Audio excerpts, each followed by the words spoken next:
Welcome to Nannaya news TV. నేను ఆనంద్. ఆదికవి నన్నయ్య విశ్వవిద్యాలయంలో దేశ నిర్మాణం యువత పాత్ర అనే అంశంపై కార్యక్రమాన్ని నిర్వహించారు. ఈ కార్యక్రమానికి ముఖ్య అతిథిగా జేడి లక్ష్మీనారాయణ గారు ఐపీఎస్ ఈయన ఈ కార్యక్రమానికి ముఖ్య అతిథిగా హాజరై విద్యార్థులను ఉద్దేశించి అనేక విషయాలను చర్చించారు. ఈ సందర్భంగా ప్రస్తుతం యూనివర్సిటీ స్టూడియోలో సార్ ఉన్నారు. సార్, ముఖ్యంగా యువతకు ప్రస్తుత తరంలో యూత్ ఐకాన్గా మీరున్నారు. విద్యాపరంగాను అటు యువతను స్ఫూర్తి నింపే విధంగా అనేక కార్యక్రమాలు చేస్తున్నారు. ముఖ్యంగా యువతకు మీరు ఇచ్చేటువంటి సూచన సలహాలు ఏంటి సార్? ఆనంద్ గారు, ముఖ్యంగా విద్యార్థులు ఆలోచించాల్సింది, యువత ఆలోచించాల్సింది అంటే వాళ్ళలో ఉన్న శక్తి. ఎందుకంటే దేశ చరిత్ర, ప్రపంచ చరిత్ర చూస్తే కూడా చరిత్రలో తిరగరాసిన వారు యువతరమే.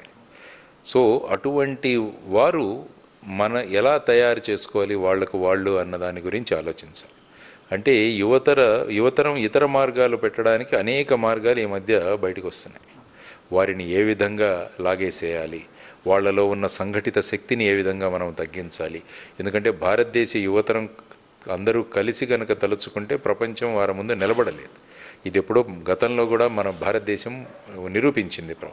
సో అటువంటి యువతరాన్ని మళ్ళా నిర్వీర్యం అవ్వకుండా విద్యార్థులు యువతరం ఎప్పుడు కూడా దేశం పట్ల అవగాహన, దేశం యొక్క గొప్పతనం, దేశాన్ని మళ్ళా పూర్వ వైభవాన్ని తీసుకురావాలని నేనేం చేయాలి అన్న ఒక కాన్సెప్ట్, అంటే దేశం నాది అన్న కాన్సెప్ట్ వాళ్ళలో గనక రాగలిగితే అప్పుడు ఏమవుతుందంటే అద్భుతాలు జరుగుతాయి. సో ఆ సందర్భంగా యువతరాన్ని ఆ విధమైన ప్రభావాలకు గురి చేస్తూ మారుతున్న టెక్నాలజీని మనం ఏ విధంగా ఒడిసిపట్టుకోవాలి, తర్వాత ఈ టెక్నాలజీలో జరుగుతున్న నకారాత్మకమైన ప్రభావాలు ఏవైతే ఉన్నాయో వాటి బారిన నేను పడకుండా ఎలాగుండాలి, నా సమయాన్ని ఎలా వినియోగించుకోవాలి, సంఘటితంగా నేను అందరితో ఎలా కలిసి ఉండాలి, తర్వాత వచ్చి నా ఆలోచన విధానాన్ని ఏ విధంగా మార్చుకోవాలి, నేను శారీరకంగా సౌష్ఠవంగా ఎలాగుండాలి, నా ఆలోచన విధానం ఎలా ఉండాలి, నా మాట్లాడే పద్ధతి, నా కమ్యూనికేషన్ ఎలా ఉండాలి, తర్వాత నా ఆలోచన విధానం ఎలా ఉండాలి, వీటన్నిటి మీద కూడా మనం అవగాహన ఇచ్చి వారి దానిలో ప్రశిక్షణ చేసుకునే విధంగా వాళ్ళని తయారు చేయగలిగితే ఏమవుతుందంటే వారు మంచి మార్గంలో వెళతారు. వాటికి కేంద్ర స్థానాలు విశ్వవిద్యాలయం. ఐపీఎస్ అధికారిగా దేశానికి సర్వీస్ అందించారు. అక్కడి నుంచి బయటకు వచ్చి నేరుగా క్షేత్రస్థాయిలో సొసైటీలో ఉంటూ పార్టీ నిర్మాణం చేశారు. ఈ రెండింటికి మధ్య వ్యత్యాసం చూస్తే మీకు ఏది ఆసక్తికరంగా లేకపోతే ఇంట్రెస్ట్గా ఉంటుంది? రాజకీయాలన్నవి నా దృష్టిలో సమాజ సేవకి అత్యుత్తమమైన మార్గం. అంటే ఒక ultimate form of service is politics. కానీ ప్రస్తుతం ఏమైందంటే రాజకీయాలను ఆ విధంగా తయారు చేస్తున్నారు. సాధారణంగా మన ఇంటిని బాగుంచుకోవాలని ప్రతి ఒక్కరూ కోరుకుంటాం, కానీ రాజకీయాలనే ఇంటిని ఎంత అధ్వానం పట్టించాలో అందరూ అందులో ఉన్నవాళ్ళు ఆ ప్రయత్నాల్లో ఉంటారు. అంటే రాజకీయాల్లోకి వచ్చిన తర్వాత మనం ఏదైనా మాట్లాడచ్చు, నిన్న ఒకటి మాట్లాడచ్చు, ఈరోజు ఒకటి మాట్లాడచ్చు, రేపు ఒకటి మాట్లాడచ్చు. కాబట్టి విశ్వాస అర్హత వీటన్నిటికీ కూడా ఏమీ మనకు బార్ లేదు. కాబట్టి మనం ఏదైనా చేయొచ్చని రాజకీయాలు రోజు రోజుకు దిగజారిపోతున్నాయి. అందువల్ల రాజకీయాల్లో మార్పులు తీసుకురావాల్సిన అవసరం చాలా ఉంది. కాబట్టి ఈ పార్టీ విధానం ఏదైతే ఉందో ఈ పార్టీ విధానాన్ని ఎలా మార్చాలన్నది కూడా నేను ఆలోచిస్తున్నాను. ప్రతి దాంట్లో ఇండిపెండెంట్ క్యాండిడేట్లే నిలబడాలి అన్నది ఒకటి వాదన. పార్టీ ఎందుకు నిలబడాలి అంటే ప్రజలు ఏంటంటే పార్టీలకు ఓట్లు వేస్తున్నారు, వ్యక్తులకు ఓట్లు వేయట్లేదు. కాబట్టి పార్టీ ఎవరు నిలబెట్టినా కూడా ఆ వేవ్ ఎలా ఉంటుందో ఏ విధంగా ఉందో దాని మీద గెలిచిపోతున్నారు ఇప్పుడు. అదర్వైజ్ ఇండివిజువల్ వ్యక్తులకి ఆ విధమైన క్యాలిబర్ ఉండకపోవచ్చు, కానీ పార్టీ విధానం వల్ల ఇలా జరుగుతుంది. రెండవది ఏంటంటే ప్రపోర్షనల్ రిప్రజెంటేషన్. అంటే ఏ పార్టీకి ఎన్ని ఓట్లు వస్తే అన్ని సీట్లు శాసనసభల్లోనూ లోక్సభలోనూ కేటాయించాలి. అంటే ఇప్పుడు ఏమవుతుందంటే బ్రూట్ మెజారిటీస్ అంట. ఫర్ ఎగ్జాంపుల్ ఆంధ్రప్రదేశ్లో తీసుకుంటే గత 5 సంవత్సరాలు మనం 151 చూసాం, ఈసారి 164 చూస్తున్నాం. సో ఆ విధంగా ఉండడం వల్ల ఏంటంటే ప్రజల గొంతుకలు వినపడట్లేదు అసెంబ్లీలలో. ఎందుకంటే అధికార పక్షం వాళ్ళు ఏమీ మాట్లాడరు, ప్రతిపక్షం వాళ్ళు మేము అసెంబ్లీకి వెళ్ళమంటారు. సో దీనివల్ల ప్రజా గొంతుకలు ఎక్కడ వినిపిస్తాయి ఆలోచించండి. అదే మీరు ప్రపోర్షనేట్ రిప్రజెంటేషన్ పెట్టుంటే అన్ని పార్టీలు ఉండేవి. కాబట్టి ప్రజల యొక్క మన్ననను పొందడానికి వారు ప్రజా సమస్యలను తీసుకొని అక్కడ పోరాడతారు వాళ్ళు. సో ఆ విధమైన మార్పులు ఏదైనా మనం తీసుకురాగలమా? ప్రతి ఒక్కరూ ఓటు వేసే విధంగా ఏమైనా చేయగలమా? తర్వాత ఇప్పుడు ఆధారు మరియు ఓటర్ ఐడెంటిటీ కార్డు లింకు పెడుతున్నారు కాబట్టి బోగస్ ఓటింగ్ ఇవన్నీ కూడా. తర్వాత ఈ ఉచిత హామీలు ఇవ్వడం ఇదొకటి చాలా ప్రమాదకరం రాష్ట్రానికి. ఉచిత హామీలు ఇచ్చేసి దాని తర్వాత అప్పులు చేస్తూ వెళ్ళిపోవడం, తర్వాత రాష్ట్ర ఆర్థిక పరిస్థితిని అధోగతి పాలు చేయడం, ఇదంతా కూడా చూస్తున్నాం. కాబట్టి వీటన్నిటికీ కూడా ఎక్కడో చోట సమాప్తి పలకాలి. ముఖ్యమైన విషయాలు విద్య, వైద్యం, ఈ విధమైన విషయాలను ప్రభుత్వం పట్టించుకుంటూ మంచి ఒక బయట నుంచి మనకు పరిశ్రమలు వచ్చి ఇక్కడ ఏర్పాటు చేసే విధంగా మన పాలసీలని, కరప్షన్ అన్నది తగ్గాలి. మెయిన్ ప్రాబ్లం ఏంటంటే అవినీతిని కనుక మనం తగ్గించగలిగితే ఎంతో రెవెన్యూ జనరేట్ అవుతుంది. సో ఇవన్నీ కూడా ఆలోచిస్తూ ఉండడానికి రాజకీయ క్షేత్రంలో స్కోప్ చాలా ఎక్కువ ఉంటుంది. కాబట్టి దాన్ని మార్చే ప్రయత్నం కూడా మనం చేద్దామన్న సంకల్పంతో ఇక్కడ రావడం జరిగింది. నేను సార్, విశ్వవిద్యాలయాల్లో ప్రధానంగా 2 దేవాలయాలు అన్నారు. వాటిని ఎలా ఉపయోగించుకోవాలి విద్యార్థులు, ఉపయోగించుకుంటే ఏ స్థానానికి వెళ్తామనేది ఒక చిన్న అంశం. నేను ఎప్పుడు కూడా విశ్వవిద్యాలయాల్లో 2 ఆలయాలు ఉంటాయని చెబుతాను. మొదటిది వచ్చేసి లైబ్రరీ, గ్రంథాలయం. సో గ్రంథాలయంలో ఏముంటుందంటే సంపద ఉంటుంది, నాలెడ్జ్ ఉంటుంది. ఆ నాలెడ్జ్ని ఉపయోగించుకోవాలి. సో అందువల్ల విద్యార్థులకు ఎప్పుడు కూడా ఈ మొదటి మందిరాన్ని రోజు మీరు వెళ్ళి దర్శించండి అని చెప్తున్నాను. రెండవ ఆలయం వచ్చేసి మైదానం.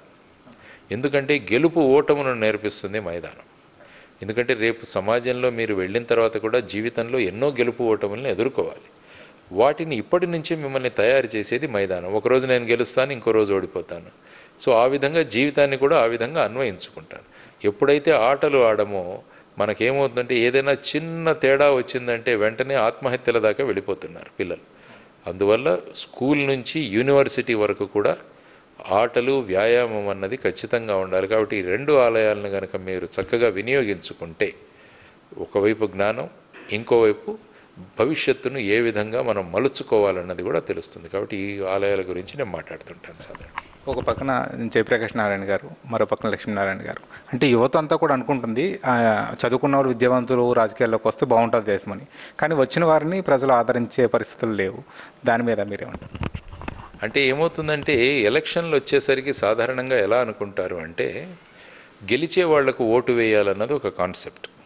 మొదటిది పార్టీ వైజ్గా నిలబడ్డం, రెండవది ఈ సర్వేలని కొన్ని జరుగుతాయి. అంటే ఎలక్షన్ ముందు సర్వేలు, ఒపీనియన్ పోల్స్. దానివల్ల ఏమందంటే ఈసారి ఈ ప్రభుత్వం వస్తుంది, ఈ పార్టీ గెలుస్తుంది అన్నది ఒకటి వస్తుంది. ఎందుకంటే ఏ పార్టీకి చూసినా హార్డ్ కోర్గా వేసేవాళ్ళు కొంతమంది ఉంటారు. ఆ తర్వాత ఈ న్యూట్రల్ ఓటర్లు ఎటువైపు ఒగ్గుతారో దాని విధంగా పార్టీలు గెలుస్తుంటాయి. సో ఈ ఒపీనియన్ పోల్లో వచ్చిన తర్వాత ప్రతి ఓటర్ ఏమనుకుంటా అంటే నా ఓటు వల్ల వీళ్ళు గెలవాలి అనుకుంటారు. కాబట్టి వీళ్ళు ఇండివిజువల్గా గెలుస్తున్నారు, నిలబడుతున్నారు, కాబట్టి వీళ్ళకి అంత స్ట్రెంగ్త్ ఉండదు. కాబట్టి నా ఓటు వేస్ట్ అవ్వకూడదు అని విజయానికి చాలామంది సోదరులు ఉంటారు, అపజయానికి ఎప్పుడూ కూడా వాళ్ళు ఆ విధంగానే ఉండిపోతారన్నమాట. అపజయానికి ఎప్పుడు వారసులు ఉంటారు. సార్, మీ సిస్టరు ప్రసన్నశ్రీ గారు యూనివర్సిటీకి వీసీగా ఉన్నారు. ఈ యూనివర్సిటీని ఏ విధంగా అభివృద్ధి చేస్తారని మీరు భావిస్తున్నారు? ప్రసన్నశ్రీ గారు నాకు వైజాగ్ నుంచి పరిచయం, మా సోదరి. సో ఆవిడ ఎప్పుడూ కూడా ఆలోచన విధానాలు, వారి ఫ్యామిలీ బ్యాక్గ్రౌండ్ అని వచ్చిన ప్రదేశం అది కూడా చాలా ముఖ్యం. ఎందుకంటే ఆ ఓపెన్ జైలు పరిసరాల్లో ఉన్న వాతావరణంలో వాళ్ళ తాతగారు అక్కడ స్టూవర్టుపురంలో ప్రధాన ఉపాధ్యాయులుగా పనిచేస్తూ ఆ పరిసరాల్లో ఉండి ఈరోజు ఈ స్థాయికి, తర్వాత ముఖ్యంగా ట్రైబల్ ప్రాంతాల్లో అక్కడ వాళ్ళ కోసం, వాళ్ళ భాష, వీటన్నిటి కోసం ప్రయత్నాలు చేసి నారీ శక్తి అవార్డు కూడా వారు గెలుచుకున్నారు. కాబట్టి అటువంటి వ్యక్తులు, అటువంటి విజన్ ఉన్నవాళ్ళు, దార్శనికత ఉన్నవాళ్ళు యూనివర్సిటీ వైస్ ఛాన్సలర్లు అవుతే వారి యొక్క పాత్ర చాలా ప్రధానమైనది. కాబట్టి వారు ఈరోజు యూనివర్సిటీకి రమ్మని విద్యార్థులతో మాట్లాడమని అన్నారు. ఆ తర్వాత ఇక్కడ వచ్చిపోతూ ఉంటాను. ఏదైనా ఒక పర్టికులర్ విషయం తీసుకొని అందులో కూడా మనం స్పెషలైజేషన్, ముఖ్యంగా యువతరానికి, స్టూడెంట్స్కి నేను చెప్పింది ఏంటంటే ఒక్కొక్క విషయం తీసి చర్చించండి. చర్చించి దానిలో సొల్యూషన్స్ వెతకండి. సమస్య, దానికి పరిష్కారం. దాన్ని మనం ఆ పరిష్కారాన్ని మళ్ళా రాజకీయంగా చేద్దామా, లేకుంటే మనం కోర్టుల ద్వారా సాధిద్దామా, ఉద్యమాల ద్వారా సాధిద్దామా, ఇవన్నీ కూడా వారు నిర్ణయించుకోవాల్సిన అంశం. కానీ ఒక చైతన్యం అన్నది విద్యార్థులలో రావాలి. వాళ్ళు జస్ట్ ఏది మాట్లాడకుండా ఉన్న మ్యూట్ స్పెక్టేటర్స్ ఎప్పుడూ అవ్వకూడదు. వారు ఎప్పుడూ కూడా వాళ్ళ అభిప్రాయాలను వ్యక్తం చేస్తూ, అభిప్రాయ సమీకరణ చేసుకుంటూ సమస్య పరిష్కారానికి ఎలా వెళతాము అన్నదే యువతరం. యువతరం అంటే సమస్య కాదు, సమస్య పరిష్కారాన్ని వెతికే వాళ్ళే యువతరం అన్నది నా డెఫినేషన్. విశ్వజనీయమైన ఆలోచనలతో విద్యార్థులు ముందుకు సాగాలని, విశ్వవిద్యాలయంలో ఉన్నటువంటి గ్రంథాలయాన్ని మరియు మైదానాన్ని పూర్తి స్థాయిలో ఉపయోగించుకొని దేశాభివృద్ధికి, దేశానికి కృషి చేయాలని జేడి లక్ష్మీనారాయణ గారు కోరుతున్నారు. వారి ఆశలు ఆకాంక్షలు విశ్వవిద్యాలయ విద్యార్థులను నెరవేరుస్తారని కోరుకుందాం. కెమెరా పర్సన్ రాజుతో నన్న యూనివర్సిటీ